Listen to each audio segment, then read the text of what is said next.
पायल आखिर है कौन? मैं पायल मलिक कैसे बनी, मैं कौन हूँ, कहाँ से बिलोंग करती हूँ। हंडी छोरा हंडी हंडी काम करूंगा, काम गेल्या माँ बाबू का नाम करूंगा। तो एवरीवन, कैसे हैं आप सब? होप करती हूँ आप सभी अपने घर में बहुत ही अच्छे होंगे। Welcome back to our new vlog. तो जितने भी लोग हमारे चैनल पे नए हैं, जल्दी जाके चैनल को सब्सक्राइब कर लो, लाइक कर लो, कमेंट कर लो, शेयर करना बिल्कुल मत भूलना। यहाँ पे अरमान जी की ट्विटर अकाउंट और यहाँ पे स्नैपचैट आईडी आ रही है, और यहाँ पे मेरी ट्विटर अकाउंट और मेरी स्नैपचैट आईडी आ रही है। जो भी लोग डेली अपडेट हर घंटे की देखना चाहते हैं, जल्दी जाके फॉलो कर लो हमें स्नैपचैट और ट्विटर पे। डिंग लक लक डिंग डिंग लक लक डिंग डिंग लक लक डिंग डिंग नाच रहा है। क्यों? पापा की बारात आ रही है, हैं? कोई नाचता होता था हमारे में बोलते थे बचपन में, छोटे थे हम, तेरे पापा की बारात आ रही है। तो हरियाणा में पापा नहीं बाप बोलते हैं। तो गाइस, हमारा जैदू जो है वो टाइम से सो गया है, यहाँ से देख रही मैं कंटिन्यूस। और ये जो दो नटखट गोपाल है ना हमारे, ये बिल्कुल सोने का नाम नहीं ले रही है। देखिए देखिए, पता नहीं क्या क्या खोल रही है मेरे फोन में। जो गेम खेल रही थी भाई, ये देख इसने गेम खेल रखा था। ये दिखाई नहीं दे रहा ना? नहीं, ये वाला खेल रखा है। बॉस के हाउस में क्या चल रहा है? रणवीर जी तो सो रहे हैं, क्योंकि मुझे लग रहा है वहाँ पे जो है लाइटें वाइटें बंद हो गई बेडरूम की, बाकी सारे बाहर बैठे हैं। सना, मकबूल, नेजी भाई, बोलू बोलती थी नेजी वो। तो गाइस, अभी टाइम हो रहा है 12:48 और जो है वहाँ पे ना बिग बॉस हाउस में लाइटें बंद नहीं हुई है। मुझे ऐसा लगता है कि लाइटें बंद होती होंगी 1 बजे के करीब, क्योंकि पूरा दिन कोई काम तो होता नहीं है वहाँ पे, या फिर कुछ आगे पीछे चल रहा हो, पता नहीं, समझ नहीं आ रहा मुझे। नहीं, सोने के लिए लोग तो घुस गए हैं। अच्छा, मतलब लाइटें बंद है बेडरूम की, पर ये लोग बाहर बैठ के 1-1 बजे तक बात कर रहे हैं। ये मतलब है। हाँ, बिग बॉस 12 बजे लाइट बंद कर देता है कि सो जाओ। अब जा रहे हैं उठ के सारे देख सोने। अब आ गई इनको नींद सबको। और यहाँ पे ना ऐसे ग्रुप बने हुए हैं, 5-6 यहाँ बैठे हैं, 4-5 यहाँ बैठे हैं, 2 अलग हो गए हैं, ऐसे ग्रुप बना हुआ है। अब जा रहे हैं कुकी टाइम करने सारे। नहीं, सोने जा रहे हैं। देख, अंदर की लाइटें बंद है ना, सिर्फ यहाँ की लाइटें। शुरुआत में ऐसे हुआ था कि हमें सुबह के 4-5 बजते थे, आपको देखते देखते सोने का टाइम नहीं था, लाइट जगती थी। अच्छा, नहीं, गार्डन एरिया की और लिविंग रूम की जलती है, हमेशा जलती है, चाहे अंदर की बंद हो जाए तब भी जलती है। तो यहाँ पे बैटरी चेंज हो रही है रात को, डेली होती है। 3 बार होती है। एक बार सुबह उठते ही, फिर बीच में, एक सोने से पहले। 3 बार बैटरी चेंज होती है। बिग बॉस बोलते हैं कि सारे घर वाले अपनी बैटरी चेंज कर लो। तो गाइस, हमारे नंबर 1 भक्ति रिकॉर्ड पे गणेश जी की स्तुति आई है। जिसने नहीं सुना है जल्दी जाओ, डिस्क्रिप्शन में लिंक है। और जितने लोग चैनल पे जाएंगे वो चैनल को सब्सक्राइब जरूर कर देना, ताकि आगे जितने भी भक्ति के गीत हम लेके आए वो आपको टाइम से उनकी नोटिफिकेशन मिलती रहे और आप उन्हें सुन सके। तो जल्दी जाइए, चेक कीजिए और बताइए कैसा लगा आपको। पापा बिग बॉस में खेल रहे हैं, तुम सबके लिए बिग बॉस में खेल रहे हैं। तो गाइज, आज मैं सोच रही हूँ ये एक नॉर्मल ब्लॉग नहीं होगा। पायल कौन है, पायल कौन थी, और अभी आप जिस पायल को जानते हो वो एक्चुअल में है कौन। क्योंकि मेरे जितने भी सब्सक्राइबर जो मुझे 4 साल से देख रहे हैं, रोज मेरा ब्लॉग देखते हैं और मेरे बारे में सब जानते हैं, उनके अलावा जो लोग नए जुड़ रहे हैं, जो मुझे बिग बॉस में देख के यहाँ पे आए हैं देखने कि आखिर जो ये लड़की निकली है ये कौन है, या जो औरत है ये कौन है, तो मैं आज आपको अपने बारे में वो सब कुछ डिटेल में बताने वाली हूँ। हेलो एवरीवन, तो आप सबको पता है कि मेरा नाम है पायल, और मैं पायल मलिक कैसे बनी, उसके पीछे क्या स्टोरी थी, क्या नहीं थी, मैं कौन हूँ, कहाँ से बिलोंग करती हूँ, मेरे परिवार में मेरे माँ बाप, मेरे भाई बहन कौन कौन थे, और जितने लोग हैं जो मुझे शुरुआत से इस ब्लॉगिंग के जरिए जानते हैं वो तो मेरे बारे में सब कुछ जानते हैं। पर जितने लोग मुझे बिग बॉस OTT 3 से देख के यहाँ पे देखने आए हैं, तो उनके लिए जो मेरी स्टोरी है वो शायद वो उनको नहीं पता है। और कोई भी बंदा 4 साल पुराने ब्लॉग उठा के देखने में बहुत ज्यादा मेहनत लगेगी, तो मैं आपकी उस मेहनत को जो है कम कर देती हूँ और आपको अपने बारे में पूरा डिटेल में यहाँ पे बता देती हूँ, ताकि आपको वापस पीछे जाके मेरे बारे में जानने की मेहनत ना करनी पड़े। तो सबसे पहले आप ये जानना चाहते होगे कि पायल आखिर है कौन। जी, मैं बता देती हूँ। मैं पायल कराना थी शादी से पहले, और शादी के बाद में पायल मलिक बन गई, और वो पायल कराने से पायल मलिक बनने तक की जर्नी मैं आज आपको बताने वाली हूँ। तो सबसे पहले मैं बता देती हूँ कि मैं रहने वाली हरियाणा की हूँ। हरियाणा में किस गांव की थी पर्टिकुलर, वो गांव का नाम मैं यहाँ नहीं ले सकती, क्योंकि देखो 2 शादी इस दुनिया में कोई भी अप्रूव नहीं करता। किसी के लिए भी 2 शादियाँ सही नहीं होती। और देखो, 2 शादी बहुत लोगों के ऐसे होते हैं, 2 शादियाँ हो जाती है, लेकिन वो परिस्थितियाँ अलग होती है। जब पहली बीवी को कोई प्रॉब्लम होती है, या पहली बीवी मर जाती है, तब बंदा दूसरी शादी करता है। या पहली बीवी को कोई प्रॉब्लम होती है, डॉक्टरी की प्रॉब्लम होती है, या बच्चे नहीं हो सकते हैं, या फिर कुछ और होता है, तब आदमी दूसरी शादी करता है। पर हमारे केस में ये परिस्थिति नहीं थी, और अरमान जी की दूसरी शादी हो गई। ठीक है, तो शुरुआत करती हूँ मुझसे। वो लोग जब आएंगे वो लोग भी अपनी अपनी सेल्फ स्टोरी वो खुद से ही बताएंगे, तो ज्यादा अच्छा रहेगा। क्योंकि देखो, इंसान जब तक अपने मुंह से नहीं बोलता ना, तब तक लोग विश्वास नहीं करते। तो आज उनके बारे में जो है मैं नहीं बताने वाली, आज मैं सिर्फ और सिर्फ अपने बारे में बताने वाली हूँ। शुरुआत करते हैं। मैं कहाँ की रहने वाली हूँ? हरियाणा की रहने वाली हूँ। मेरा जन्म हरियाणा में हुआ था, लेकिन उसके बाद मेरे पेरेंट्स, मेरे मम्मी पापा जो कि मुझे दिल्ली ले आए थे, क्योंकि कहते हैं ना गांव में थोड़ा पढ़ाई के लिए थोड़ा प्रॉब्लम होता था उस टाइम पे। मेरा जो बर्थ है, मेरा बर्थ हुआ था 1990 में। 1990 का जन्म है मेरा। उस टाइम पे जो है बहुत सारी चीजें नहीं थी, तो इसलिए मेरे पेरेंट्स जो है, मेरे पापा मम्मी, हम सारे बहन भाइयों को ले आए थे दिल्ली। और दिल्ली में जिस जगह में रहती थी उस जगह का नाम था जनकपुरी, जहाँ से मैंने अपना घर छोड़ के अरमान जी के पास आई। तो शुरुआत से बता देती हूँ, मेरे पापा का नाम नहीं बता सकती, मम्मी का नाम नहीं बता सकती, मेरे भाई बहनों का नाम नहीं बता सकती, पर इतना बता सकती हूँ कि मुझे मिला के 4 बहनें हैं और 2 भाई हैं, जो सभी लोग मैरिड हैं। सभी अपने अपने घर में खुश होंगे, क्योंकि मेरा उनसे किसी से भी संपर्क नहीं है। पर जब मुझे बहुत ज्यादा याद आती है या देखने का मन करता है कि घर में क्या चल रहा है क्या नहीं चल रहा है, तो मैं फेसबुक पे उनको देख लेती हूँ। और अभी आपको बहुत सारी फोटोज मेरी दिखेंगी, जिसमें मैं बचपन में कैसे दिखती थी और मेरे भाई बहन कैसे दिखते थे, हम किन परिस्थितियों में रहते थे, हम कैसे रहते थे। तो मैंने अपनी स्कूलिंग जो करी है वो गवर्नमेंट स्कूल से करी। मेरी बहनों ने भी जो स्कूलिंग है वो गवर्नमेंट स्कूल से करी है, क्योंकि कमाने वाले हमारे सिर्फ पापा थे और खर्चा 6 बच्चों का था। उस समय पे आप लोगों को भी पता है इनकम इतनी नहीं होती थी, खर्चे ज्यादा होते थे। तो पापा का हाथ बटाने के लिए मेरी जो मम्मी है उन्होंने भैंसें रखी हुई थी। मेरी मम्मी सारा दिन भैंसों का काम करती थी। पापा सुबह उठते थे, 4 बजे दूध निकाल के जॉब पे जाते थे। पापा सरकारी जॉब में थे, टीटीसी के कंडक्टर थे। मेरे पापा थे नहीं, आज भी मतलब रिटायर हो गए हैं, पर पापा मेरे हैं अभी। तो बहुत बहुत गरीबी हमने देखी है। लोग कहते हैं ना कि गरीबी से उठे हैं, गरीबी से उठे हैं, तो भाई गरीबी हमने भी देखी है। एक कमरे में 6 भाई बहन, माँ बाप रहे हैं हम लोग, और बारिश में वो छत टपकती थी तो मेरे पापा और मेरी दोनों बड़ी बहनें तिरपाल होता है ना, पन्नी, वो लेके खड़ी रहती थी ऐसे कोने में, ताकि हम जो इतने छोटे बच्चे थे वो आराम से सो पाए। तो हमने बहुत बुरा समय देखा है। ये नहीं है आज आपको दिख रहा है कि पायल अच्छा खा रही है, अच्छा पहन रही है, गाड़ियों में घूम रही है और अच्छा घर है उसका, तो ये सब मुझे अभी मिला है अरमान जी के पास आने के बाद। मैंने अपने घर में बहुत गरीबी देखी है। ये नहीं है कि हमेशा गरीबी देखी है, बहुत अच्छा समय भी देखा है, जब मेरे पापा ने और मेरी मम्मी ने बहुत मेहनत करी। हम लोगों ने अपने माँ बाप का बहुत सपोर्ट किया, जैसे मेरी बहनों ने, मैंने सुबह सुबह उठ के स्कूल जाने से पहले दूध बांट के आना, आने के बाद मम्मी की हेल्प कराना, घर का सारा काम करना।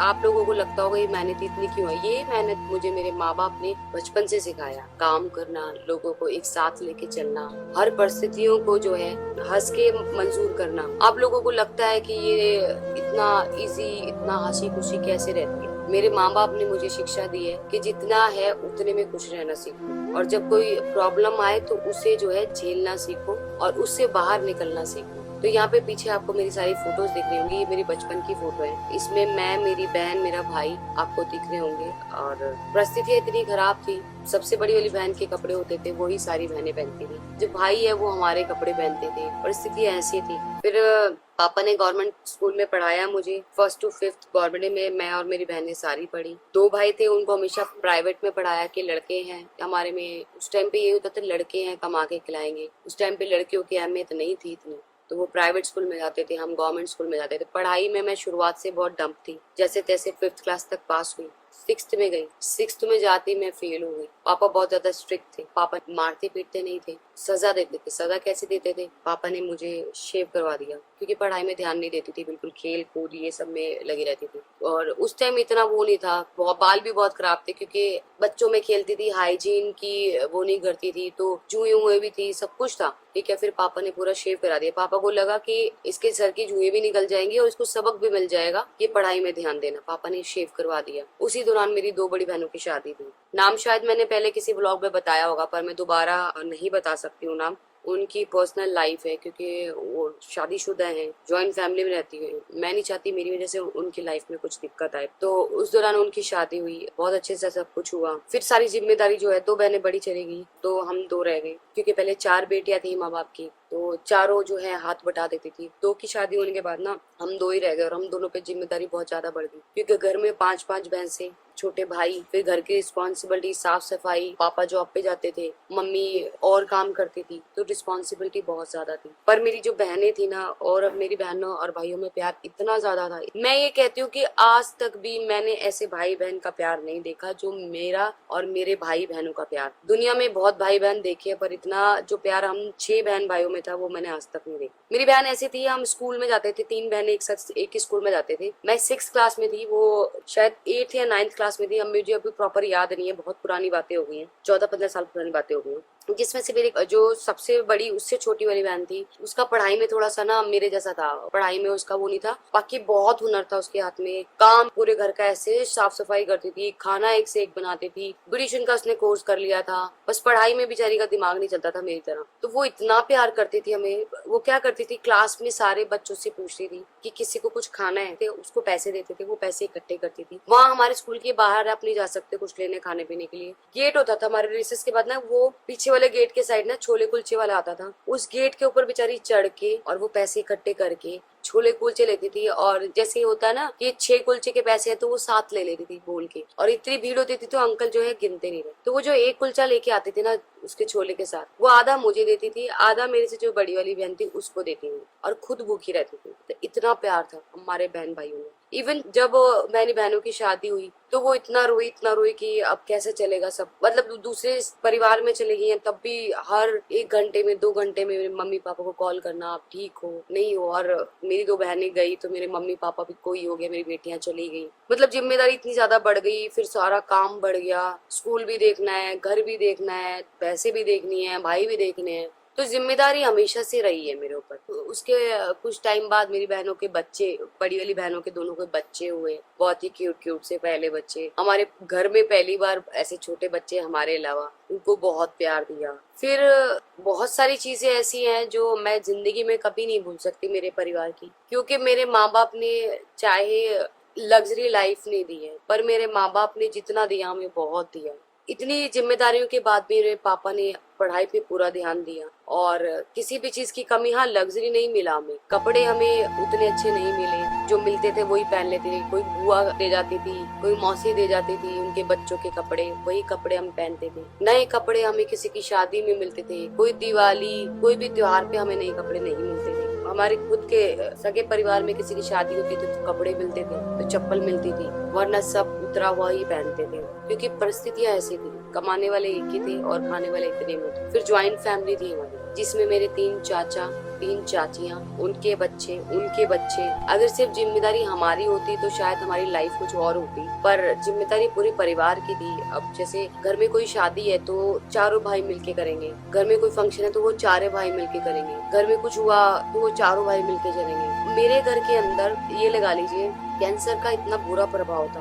मेरे जो चाचा थे फौज में थे, एक चाचा फौज में थे, एक क्राइम ब्रांच में थे, और मेरी जो ताई थी वो उसमें थी गवर्नमेंट जॉब, स्कूल में थी। मतलब हमारे यहाँ पे सारे पुलिस वाले गवर्नमेंट जॉब में, कोई जल विभाग में है, कोई कहीं है, कोई कहीं है। तो ऐसा प्रकोप सा ऐसा लगा ना कि कैंसर ने घेर लिया घर को। पहले मेरे फौज वाले चाचा जी, उनको कैंसर हुआ, कैंसर से उनकी डेथ हुई। फिर एक और मौत हुई हमारे घर में, और वो मौत किसकी हुई है, मेरे जो दूसरे चाचा थे उनके बेटे की, और वो मौत इतनी दर्दनाक थी, मैं आपको बता नहीं सकती, इतनी दर्दनाक थी। वो छोटा सा बच्चा, तकरीबन 4 या 5 साल का बच्चा, वो स्कूल से आया, उसे भूख लग रही थी, और उस टाइम हमारे घर जो थे ये फर्श वाले घर नहीं थे, कच्चा जो हम पोतते हैं, भैंस के गोबर से और मिट्टी से पोतते हैं, वो वाले घर थे। कूलर लगा हुआ था घर में और लोहे के स्टैंड पे खड़ा था, बारिश बहुत ज्यादा आ रही थी, कूलर के अंदर करंट था, नहीं पता था, उसके नीचे लोहे का टोकरा रखा था, उसमें बर्तन थे, वो खाना खा रहा था, खाना खाते खाते मिर्च लगी, उसने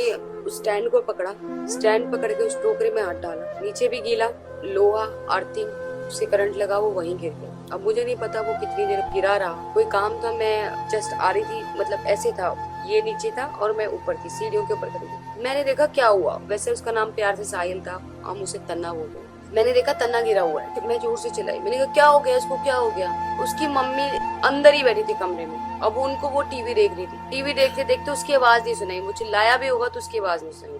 जब मैं चिल्लाने लगी जोर जोर से, मैं नीचे आई, तब उनको पता लगा वो नीला पड़ चुका था, पूरा नीला पड़ चुका था, कि इसको कुछ हो गया। अब उसको उठा नहीं सकते क्योंकि अर्थिंग थी पूरी। सबसे पहले कूलर बंद किया, करंट हटाया, उसको उठाया, उठा के लेके भागे, इधर भागे उधर भागे, 2-3 हॉस्पिटल में भागे। उन्होंने बोला कुछ नहीं हो सकता। जब लास्ट हॉस्पिटल उन्होंने बोला वहाँ चले जाओ, वहाँ इसका इलाज हो जाएगा। जैसे हम लेके पहुंचे, हमने टेबल पे उसे लिटाया, उसने बोला माँ, और वो खत्म। उसके बाद मौत पे मौत होती गई। हमारे घर में अब तक 3 चाचियां, 2 चाचा, सब कैंसर से गए। मतलब कैंसर हमारे इस परिवार में पता नहीं क्यों है। अब जेनेटिक है, क्या है, क्यों है, वो मुझे नहीं पता। हमारे यहाँ पे जितनी मौतें होती हैं वो कैंसर से होती हैं। फिर देखा वहाँ से जैसे जैसे बड़ी हुई, बाहर निकलने लगी, दोस्तों से मिलने लगी, जॉब करने लगी। तो जॉब करने लगी तो मुझे अरमान जी मिले 2-3 बार मिले। उसके बाद नंबर एक्सचेंज हुए, बात हो गई तो फिर पता ही नहीं लगा कैसे मैं इतनी अट्रैक्ट हो गई कि 18 साल से जिस परिवार के साथ रह रही हूँ, जिनके साथ बहुत इमोशनल अटैच हूँ,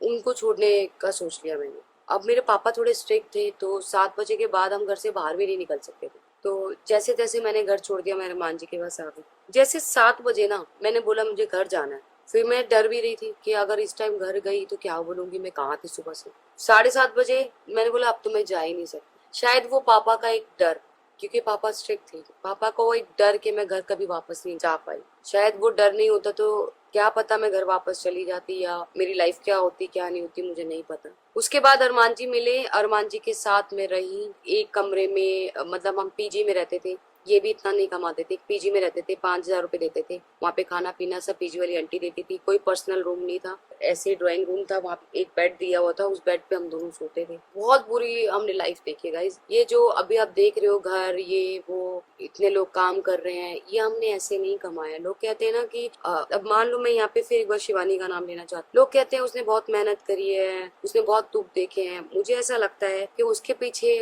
उसकी बहनें, उसकी माँ थी हमेशा से, उसके पीछे बैक सपोर्ट था। पर मेरे और अरमान जी के पीछे कोई बैक सपोर्ट नहीं था। जब अरमान जी अपने गांव को छोड़ के दिल्ली आए थे, वो सिर्फ 2,000 रुपए लेके आए थे। सड़कों पे सोए हैं वो, पार्क में सोए हैं वो, उनके पास रहने का नहीं था, खाने का नहीं था। जब मैं मिली तब इतना इनकम नहीं था, 10-12 हजार रुपए कमाते थे, जिसमें 5,000 हम पीजी के देते थे। कोई शौक पूरे नहीं होते थे, ना मेरे ना उनके। बहुत सिंपल सी जिंदगी जी रही थी। फिर जैसे जैसे इन्होंने सोचा, इनका शुरू से ही एक वो था कि मैं एक्टिंग करूंगा, मैं एक्टर बनूंगा। फोटोज खींचने का इनको बहुत शौक था, मेरा इंटरेस्ट कभी नहीं रहा। इन्होंने हर एक छोटे छोटे प्लेटफॉर्म पे वीडियो बना बना के, म्यूजिकली हो गया, डब मैश हो गया। गोलू जब आई उस दौरान तो टिकटॉक चल रहा था। उससे पहले से हम लोग डब मैश, म्यूजिकली, जो भी नया वो आता था, चीकू के पापा वहाँ वीडियोस डालते थे। तो ये थी मेरी वो कहानी कि मैं घर से कैसे निकली और कैसे पहुंची अरमान जी के पास। इसके बाद की स्टोरी अगर आपको जाननी है तो ये सिर्फ मैं आपको ये बताना चाहती थी मैं हूँ कौन, इसलिए मैं आपको इतनी स्टोरी बता के जा रही हूँ। अगर आपको इसके बाद की स्टोरी जाननी है कि क्या हुआ था, किन परिस्थितियों में शादी हुई, मैंने क्यों एक्सेप्ट किया, या गोलू क्यों आई लाइफ में, या गोलू वापस क्यों नहीं जा सकते थे, मैं वापस क्यों नहीं गई, या मैं वापस गई तो मैं वापस क्यों आई, ये सारी चीजें अगर आपको जाननी है तो मुझे कमेंट करना। मैं आपको इन सब चीजों को डिटेल में आपको बताऊंगी। अभी के लिए मैं इस वीडियो को यहीं एंड करती हूँ। आज मैं इमोशनल इसलिए नहीं हुई क्योंकि आप लोगों को लगेगा कि ये हमेशा रोतू है, तो मैंने अपने इमोशंस को दबा के रखा। माँ बाप की याद आई, बहनों की याद आई, फिर भी आपको पता नहीं चलने दिया कि मैं कितना इमोशनली अटैच आज भी हूँ अपने घर वालों से। तो बस इस वीडियो को यहीं एंड करते हैं, मिलते हैं नेक्स्ट वीडियो में। अगर आप चाहें तो इसका सेकंड पार्ट मैं आपको जरूर सुनाऊंगी, और उस दौरान अगर मैं थोड़ा इमोशनली तो वो आप झेल लेना, क्योंकि वो जो समय था बहुत क्रिटिकल था मेरे लिए। तो यहाँ पे ना भी एक एक्टिविटी चल रही है, और उस एक्टिविटी में ना मैं ना सच में मैं जब बोलती हूँ ना गोलू के बारे में, तो लोग कहते हैं कि इसके बारे में क्यों बोलती है, ये बोलती है, वो बोलती है। लोग ये तक बोलते हैं कि दोनों साथ में रह रहे हैं तो इनका रिलेशन क्या है क्या नहीं है। अभी तक भी मैंने कितनी बार देखा है किस किस को गोलू जो है अपने कपड़े दे रही है। यहाँ पे चंद्रिका ने हमारा टॉप पहना हुआ है, तो कोई बात नहीं, पहना हुआ है, प्यार है, क्योंकि गोलू सबसे प्यार करती है, इक्वल प्यार करती है। पर यहाँ पे जो लोग है ना वो प्यार नहीं करते, वो प्यार का ना मजाक बना रखा उन्होंने। मुंह पे कुछ है, मुंह के बाद कुछ और है। मैं इसमें किसी को पॉइंट आउट नहीं कर रही हूँ कि क्यों है क्या है, मैं सिर्फ बता रही हूँ कि लोग जीतने के लिए ना प्यार को भी सेक्रीफाइस कर देते हैं। तो गाइस कब से ना मैं घेवर लेके खड़ी हूँ, क्योंकि उसका घेवर का टाइम आ गया। उसका घेवर इतना फेवरेट है ना कि 2 किलो घेवर भी दोगे ना आप उसको तो वो घेवर खा जाएगी। तो मैं कल लेके आई थी, थोड़ा सा मैंने टेस्ट किया है, मैं ज्यादा खाती नहीं हूँ, मैं उसके लिए लेके आई थी। मैं कब दिखेगी कम से कम यहीं से खिला दूंगी कैमरे के अंदर से। तो बस गाइस इस ब्लॉग को ये एंड करती हूँ, मिलती हूँ नेक्स्ट ब्लॉग में। तब तक जिससे चैनल को सब्सक्राइब नहीं किया जल्दी जाके सब्सक्राइब कर लो, लाइक करो, कमेंट करो, शेयर करना बिल्कुल बोलना, क्योंकि जब तक आप सब्सक्राइब नहीं करोगे आपको डेली नोटिफिकेशन नहीं मिलेगी। साथ ही साथ मैं आपको बोलना चाहती हूँ ये ट्विटर आईडी आ रही है, ये स्नैपचैट आईडी आ रही है मेरी अरमान जी की, जाके इसे भी फॉलो कर लो। बाय बाय, गुड नाइट, मिलते हैं नेक्स्ट ब्लॉग में।